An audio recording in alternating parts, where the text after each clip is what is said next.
Block स्तर से जो कमेटी बनकर जो प्रधान जी के नेतृत्व में यहाँ आए हैं, उनका कलश देव की इस पावन धरा पर आप सभी का हार्दिक स्वागत हो रहा है।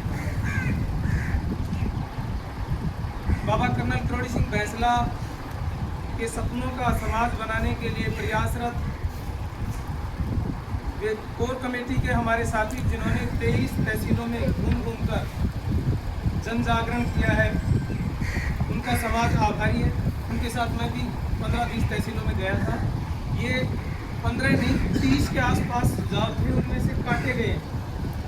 ये सुझाव भातवाड़ा बहुत जगह हर तहसील उन्होंने मना किया, नहीं तो पहले भी इसमें शामिल कर लिया जाता, लेकिन मजबूरी थी कि भाई उसमें दिक्कत आ सकेगी, इसलिए सब तहसीलों में काटा गया, तो मान लिया गया।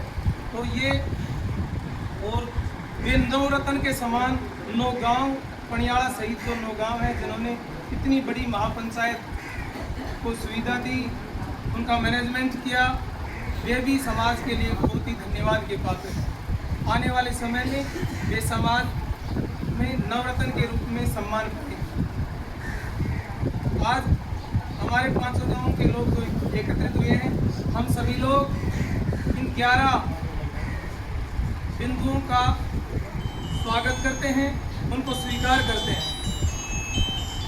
हमारे बुजुर्ग बैठे हैं, पहले भी हमने 3 साल पहले यहाँ पंचायत की थी, उनमें से कोई कारणों से उनमें से कुछ नियम थोड़े बहुत शिथिल हो गए थे, लेकिन समाज क्लासरूम नहीं है कि भाई बच्चों को धमका कर बैठा था। एक बड़ा सागर है, इसमें धीरे धीरे बदलाव आता है।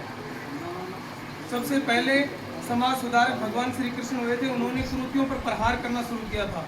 उसके बाद में राजा राम मोहन राय और सरकारों का सहयोग लेकर भी लोगों ने प्रयास किए, लेकिन फिर भी कई कुरीतियाँ उलझी रह गई।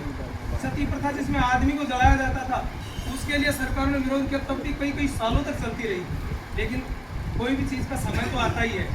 अब हमारे समाज के उत्कर्ष का समय आ गया है, तो किसी न किसी आदमी ने ये बीड़ा उठाया। बाबा कर्नल करोड़ी सिंह बैंसला ने समाज को सुधार के लिए जो प्रयास किया था, अब वे नहीं रहे, लेकिन उनके विचारों को फैलाना हमारा सबका काम है।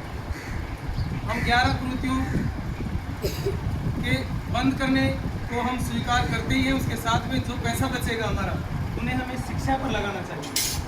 केवल 10वीं 12वीं पास करना ही पढ़ाई नहीं है, वो तो केवल आज के ज़माने में साक्षर होना है। अन्य समाज जो शिक्षित समाज है, उनमें पहले से ही प्लान कर लेते हैं। जो होशियार बच्चे हैं, वो तो चाहे पहाड़ों में रहने वाला हो, वो अपनी जगह अपने आप बना लेगा। लेकिन जो मीडियम बच्चे हैं, उनके लिए पहले प्लान कर लेते हैं कि हम उनके लिए ये कोर्स करवाएंगे, 12वीं के बाद में 10 लाख रुपये उसके लिए रखते हैं।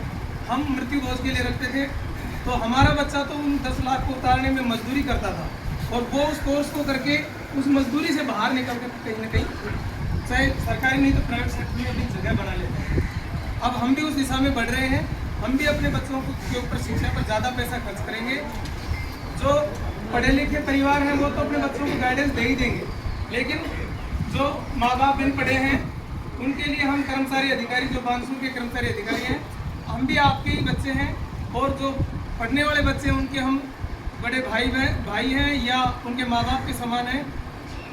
24 घंटे और 7 दिन कभी भी वो हमारे को याद करे, हम उसकी सेवा में हाजिर रहेंगे, उसको गाइडेंस भी देंगे, सलाह देंगे उसको क्या करना चाहिए, और यदि मदद की जरूरत पड़ी तो आर्थिक मदद भी करेंगे।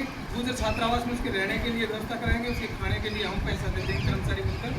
और बच्चा चाहिए पढ़ने वाला। आप सभी लोग ये कुरीतियों को बंद करके अपने बच्चों की पढ़ाई में पैसा लगाएं। इसी के साथ मैं अपनी वाणी को विराम देता हूँ। जय हिंद, जय भारत।